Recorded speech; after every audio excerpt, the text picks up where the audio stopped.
Herkese merhabalar. Kuzgun Tarot'a hoş geldiniz. Evet sevgili dostlar, bugün sizlerle beraber bir kahve falı yorumlaması ve seansı gerçekleştireceğiz. Evet, genele olaraktan yapmış olacağım bu yorumlamada uyumlandıklarınızı kabul edin, uyumlanmadıklarınızı ise evrene gönderebilirsiniz. Videoyu beğenmeyi, kanala abone olmayı ve yorum yapmayı ihmal etmeyin. Bir de video içinde de göreceksiniz. Instagram'dan Kuzgun Tarot olaraktan bana ulaşabilir, özel danışmanlık hizmetlerimden de yararlanabilirsiniz. Evet sevgili dostlar. Şimdi gelin hep beraber kahve falımızı yorumlamaya geçelim. Evet.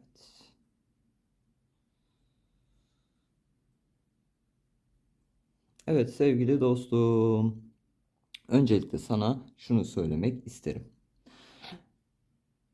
Yapmış olduğun görüşme, iş görüşmesiyle alakalı bir durumun olduğu da gözükmekte. Evet, bu durumla alakalı olaraktan görüşmenin iyi geçeceği ve işle ilgili konularda da e, artışın olacağı, iş konularında senin için özellikle şu aralar muazzam bir enerjinin aktif olduğu da gözüküyor. Bir iş görüşmesi demiştim.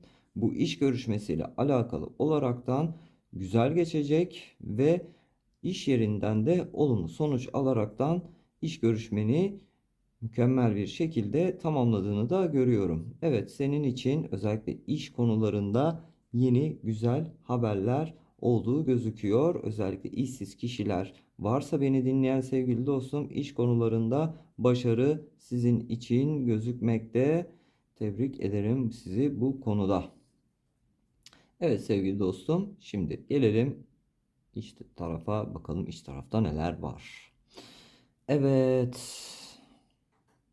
Özellikle aklınızdaki kişiyle alakalı olaraktan ilişkinizde yenilikler ve iletişimin arttığı gözükmekte. Evet, özellikle aklınızdaki kişinin aranızdaki ilişkiye dair bazı sorunlardan kurtulduğunu görüyorum. Yani aranızdaki ilişkide daha samimi, daha romantik ve daha duygusal konular ön plana çıkmakta. Fakat sende yine içinde bir şüphe var. Acaba bu sevgi durumu bir gösteriş mi? Bir böyle maskeleme mi diye hala bir soruyorsun. Fakat kahvemiz bize söylüyor ki herhangi bir şekilde bu konuda içini rahat tutabilirsin. Aklındaki kişinin sana karşı ilgisinin arttığı ve özellikle ikili görüşmeleri de yapacağınız buluşmaları, yapacağınız randevularınızın aranızda arttığı gözüküyor sevgili dostum. İlişkinizde yeni bir yaklaşım, tutum sergilediği gözüküyor aklınızdaki kişinin. Evet sevgili dostlar, özellikle nazar etkisinin artık çıkmaya başladığı, üzerinizden atmaya başladığınızda gözükmekte. Fakat iki kişinin varlığının da olduğunu söyleyebilirim. Aslında bu dedikodu tabii ki aralarında sizi çekiştirme durumlarının olduğu gözükse de bu daha fazla kişiyle aslında yapılıyormuş. Fakat bu kişiler artık bu durumu bıraktığı gözükmekte ama iki kişinin varlığı hala gözüküyor. Belki hissediyorsun bu durumu, belki bu konuyla ilgili acaba bunlar mı konuşuyor diye içinden geçirmiş olduğun o iki kişi var ya, evet sevgili dostum, o iki kişi senin hakkında konuşmaktalar. Evet, bu konuda hislerin seni yanıltmadığı ortaya çıkıyor. Fakat bunların da yaptığı konuşmada yakın zaman içerisinde bitecek. Çünkü bu kişiler kendilerine başka bir insana kanalize olmuş, odaklanmış olaraktan konuştuklarını görmekteyim. Artık seninle alakalı pek bir şeyler konuşmayacaklar. Zaten bu konuşma durumunun da yavaştan da olsa sonlanma noktasına geldiğini de sana söyleyebilirim. Nazar etkisi de özellikle çok değil 5-6 gün sonrasında üzerinden kalkacak ve ondan sonrasında zaten işlerinin, sağlığının ne derece düzeldiğini göreceksin ve şaşıracaksın. 5-6 gün kadar daha dişini sıkmanı veya arınmanı tavsiye ederim. Evet, bunun dışında özellikle hane içerisinde de bazı tartışmalarında arttığı gözüküyor. Özellikle anne, abla, teyze gibi e, et, akraba, bu tarz dediğim gibi kişilerin içinde yaşatmış olduğu bazı duygular var. Sizin hakkınızda, sizin hayatınızla alakalı düşündüğü durumlar olduğu gözüküyor ve siz onun istediklerine uygun hareket etmediğiniz için, onun düşünce yapısına uygun bir şekilde yaşamadığınız için sizi bu konuda birazcık daha işte şöyle yap, böyle yap, böyle davranmalısın tarzında uyarılarda bulunduğu gözükmekte. Özellikle özellikle bu dönem içerisinde ve önümüzdeki süreç içerisinde bunların birazcık daha sıklaşacağı, birazcık daha darlama konularına doğru evrilen konuşmaların olduğunu da görüyorum sevgili dostum. Ve gerçekten bir suçlayıcı bir tonda bir yaklaşım var. Özellikle artık kendi yoluna bakman konusunda endişelere de sahip olduğunu da görmekteyim. Bu kişinin ve bundan dolayı da seninle sürekli olarak bir konuşma içerisinde ve konuşmalar da sürekli olarak sıkıntılı geçiyor. Çatışma hali olaraktan geçiyor. Bunu buradan söyleyebilirim. Bir de bir para durumunun olduğunu da görmekteyim. Bu sana saymış olduğum enerjiye sahip olan anne, abla veya teyze gibi bir durumda olan kişinin parayla alakalı da kafasını kurcalayan bir durum olduğunu da görüyorum. Yakın zaman içerisinde de bu parayla ilgili durumu sana aktaracak ama sonuç parayla alakalı olarak sonuç istediğin gibi sonuçlanmıyor. Onu da sana söyleyeyim.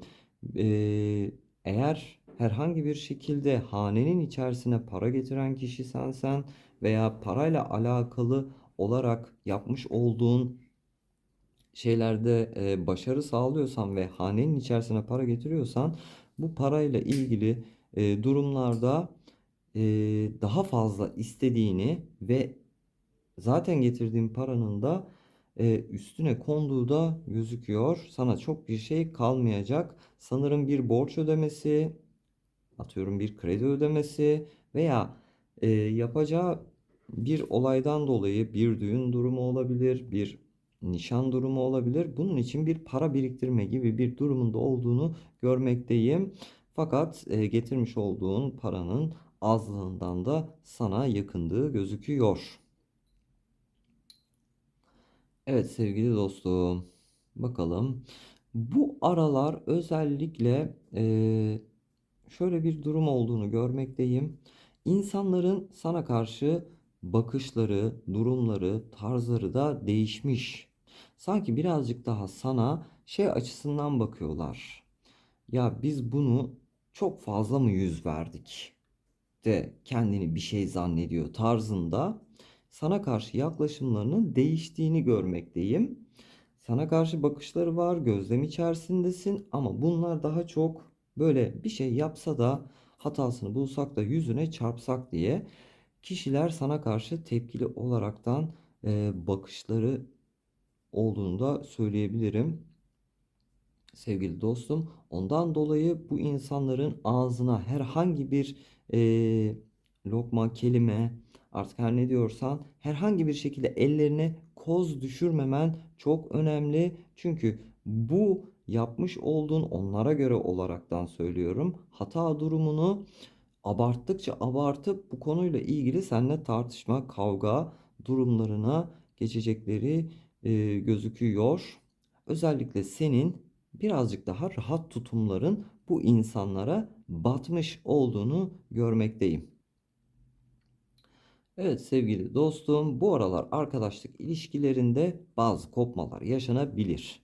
Bu konuda kendini üzmemen gerekiyor. Çünkü bazı durumlardan ötürü aranızda yaşadığınız fikir ayrılıkları veya hayata karşı bakış açılarınızdan ötürü farklılıklar olduğu gözlemleniyor sevgili dostum. Ve seni anlamadıkları için aranızda hafif de olsa tartışmalar, çatışmaların arttığı gözüküyor ve bunların da her buluşmanızda, her görüşmenizde, telefon konuşmasında özellikle tekrardan ortaya çıktığı gözüküyor ve çevrenizdeki bu kişilere karşı bazı yeni kararlar alacağınızı da görmekteyim. Şimdi bu kararlarla alakalı olaraktan e, tartışma yaşadığınız kişilerle de aranızdaki uçurumun da arttığı anlaşılıyor. Ve özellikle bu arkadaşlarınız için size şunu da söyleyebilirim ki onların artık hayat tarzı, hayata karşı düşünceleri sizin o eskiden tanımış olduğunuz arkadaşınızın olmadığını, değiştiğini söylemekte. O yüzden tekrar her şey eskisi gibi olsun diye bir düşüncem varsa bunun olmayacağını söyleyebilirim. O eski arkadaşın artık maalesef yok. O yüzden ayrılmalar, aranızın açılması gibi durumlar seni üzmesin.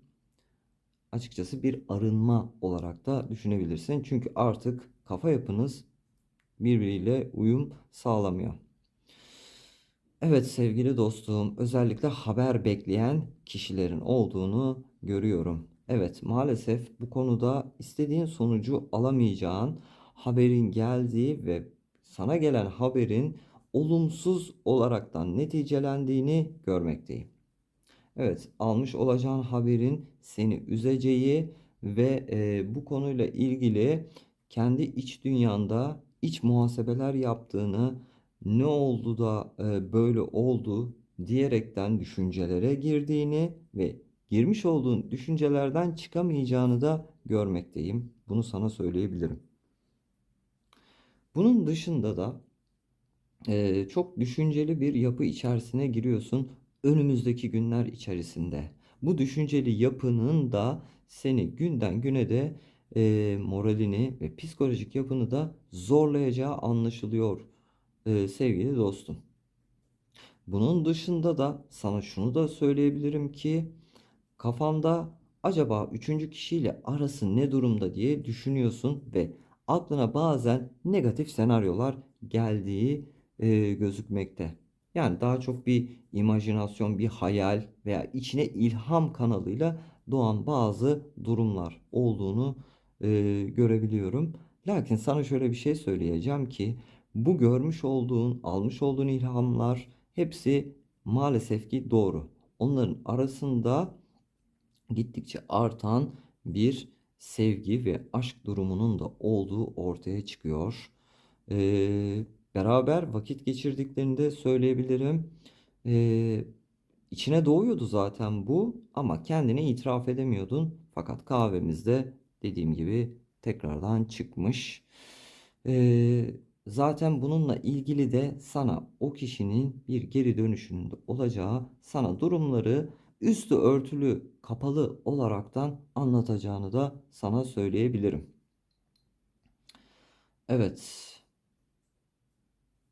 devam edelim. Şuraya da birazcık daha bakayım.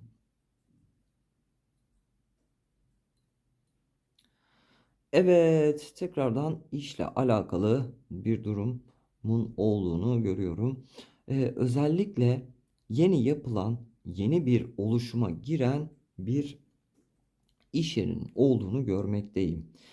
Senin aldığın eğitim veya tecrübenle alakalı olarak da tam da istediğin ve hedeflediğin bir durum olduğu anlaşılıyor. Bununla ilgili bir başvuru yaparsan başvurunun senin için olumlu olacağını bir kere daha buradan söyleyebilirim sana ve açıkçası bu konuyla ilgili de sana bazı arkadaşların bak burada böyle bir şey var, böyle bir durum var diye de bir haber de bırakabilirler.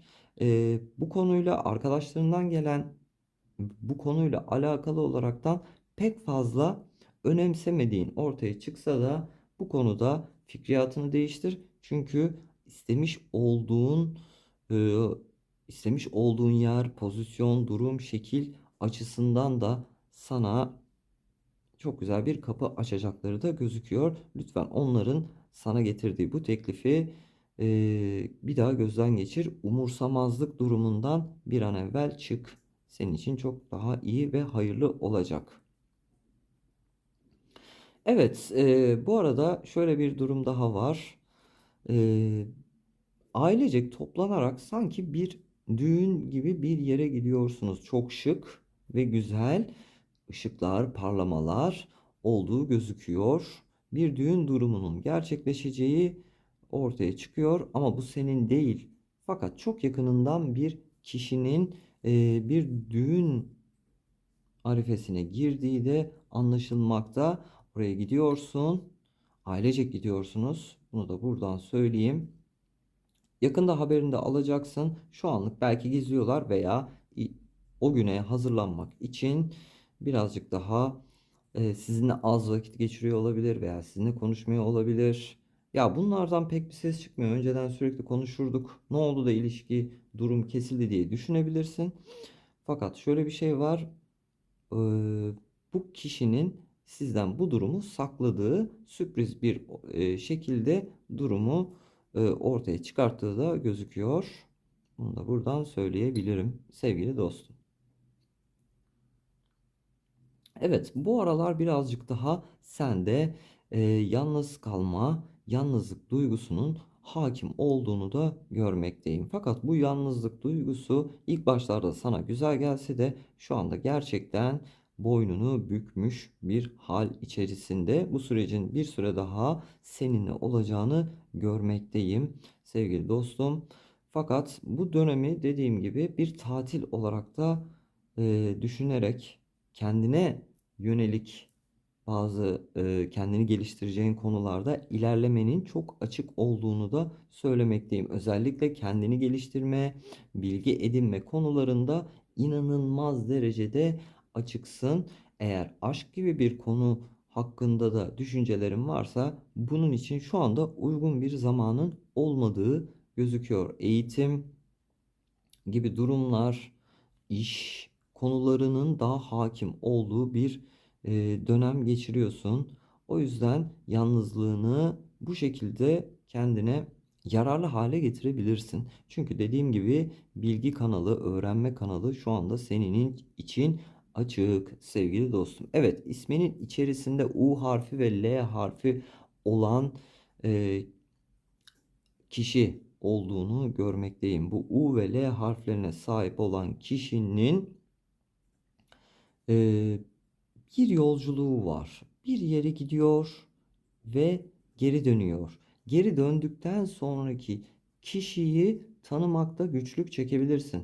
Yani özellikle fiziki dış görünüşü değil, düşünce açısından, davranış açısından büyük değişiklikler yaşayacağı gözüküyor. Bu U, L harflerini içeren kişi isminde olduğunu görmekteyim. Belki iki ismi vardır. Ona göre düşünebilirsin. Dediğim gibi eski enerjiyi ve eski samimiyeti bulamayabilirsin. Çünkü bu insanın fikirlerinin değiştiğini de görmekteyim sevgili dostum. Evet. Fikir ayrılıklarıyla dolu bir süreç var. Evet, çok fazla kişiyle fikir ayrılığına düşüyorsun ve özellikle e, alıngan bir yapı dönemi içinde olduğunda gözüküyor. Birçok kişiyi hayatından çıkarttığın da ortaya çıkmış. Fikir ayrılıkları o kadar derinleşmiş ki artık bu saatten sonra önceliğim ben. Onun dışındaki herkes benden uzak dursun. Çünkü artık daha fazla kendimi harcatmak, kendimden, benim üzerimden bir şeyler yapmanız veya benden yararlanmanıza izin vermeyeceğim bir haline dönüşmüşsün.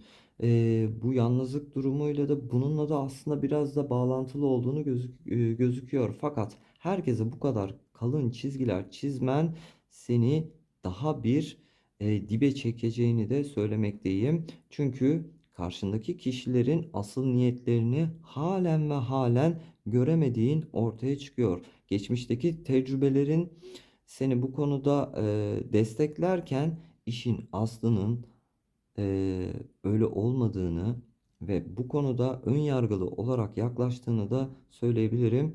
Ama çevrenden insanların yavaş yavaş ayrılmaya başladığını da görmekteyim sevgili dostum. Evet, şimdi de bir de niyet için tabağa geçelim. Bakalım bizlere neler anlatacak. Kendi fikriyatında ve düşüncen içerisinde şöyle bir bakayım. Kendi fikriyat ve düşüncen içerisinde kolay, temiz ufak bir istek olarak görünüyor. Bu istemiş olduğun durum. Çok bir şey istemiyorsun gerçekten. Özellikle bu isteğin de hayatla alakalı bir durum varsa çok bir şey istemiyorsun. Sana yetecek kadar bir dilekten istemiş olduğunu görmekteyim. Evet, bu dileğin de kabulü var ve hızlı da gerçekleştiğini de sana söyleyebilirim sevgili dostum. Güzel ve temiz bir niyet, dilek ve kolay da gerçekleşebilecek bir niyet. Bunu da buradan söyleyeyim. Evet, aklındaki kişinin arkadaşı olarak ortaya çıkan bir kişinin varlığını görmekteyim. Ve özellikle aklındaki kişiyle alakalı bazı konularda sana bilmediğin gerçekleri itiraf edeceğini söyleyebilirim sana sevgili dostum. Lakin bu insanın aslında fikir yapısı daha başka. Yani nasıl diyeceksen, yani bu sana itirafları yapması seni böyle şey önemsediğinden dolayı değil de birazcık daha kendine böyle çekmek için olduğunu görüyorum. Sanki sana karşı hislerinin var olduğu gibi bir durum söz konusu. Ondan dolayı karşına gelip büyük büyük konuşmalar yaparaktan bak aslında şöyleydi, böyleydi, senden bunlar gizlendi diye sana aktardığı durumlar var. Tabii bunların ne kadarı doğru, ne kadarı yalan bunu tam olarak kestiremesek de e, birçok konuda abarttığı gerçeğinin bir kere daha karşımıza çıktığı gözüküyor. Özellikle bu kişinin demiş olduğum gibi seninle alakalı olaraktan ilişki durumunu kendisi de yaşamak istediğini ve arkadaşını da kıskandığını, onun arkasından böyle bir oyun çevirme niyetinin var olduğunu ve zaten bunu da gerçekleştireceğini de sana söyleyebilirim. Bu konuda çok dikkatli olmalısın. Sana da bunu belirteyim sevgili dostum. Evet.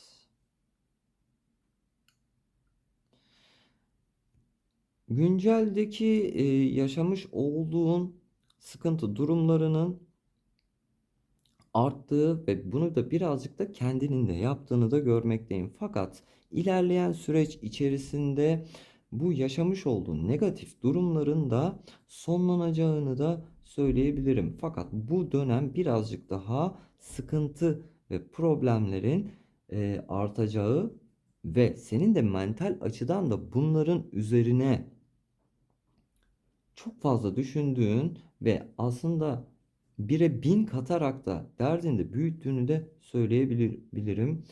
Birazcık da olsa şöyle bir duygu var sanki anlaşılamıyorum, anlatıyorum fakat anlamıyorlar diye düşünüyorsun. Fakat çevredeki özellikle senden aldıkları titreşim ve enerji frekans daha çok içe kapalı, ben merkezci ve egolu olaraktan yansımakta. Çevrendeki insanlar özellikle sana tam olarak söyleyemeseler bile senin birazcık daha bencil davrandığına dair düşünceleri ve fikirleri olduğu gözüküyor sevgili dostum. Bu konuda birazcık daha olsa kendine çeki düzen verebilirsin. Evet. Ve bir yalancı daha ortaya çıkmış. Herkesle konuşuyor. Herkesle bir muhabbeti ve konuşmasının olduğunu görüyorum. Bu kişi ortalığı da bozduğu da anlaşılıyor. İnce ve uzun bir kişi olduğunu görüyorum. Çok fazla kişiyle konuşuyor. Eee, A kişisinden alıp B kişisine taşıyor. Daha sonrasından A ve B'den aldıklarını da C'ye yetiştirdiği gibi A ve B kişilerini de kötülediği de ortaya çıkıyor. Evet, ve sizin hakkınızda da birçok yalan söylemiş olduğu da gözüküyor. Özellikle çevrenizde değişen bazı faktörler ve durumlar varsa bir anda ne olduğunu anlayamadığınız konunun kaynağının bu uzun boylu ince kişinin yaymış olduğu yalanlar silsilesi olduğunu söyleyebilirim. Ortalığı bayağı bir karıştırmış. Bu konuda dikkatli olun lütfen. Evet. Son olaraktan özellikle büyük bir şehirden gelen 3 kişinin varlığını görüyorum. Bir aile olabilir ki aile gibi duruyor. 3 kişinin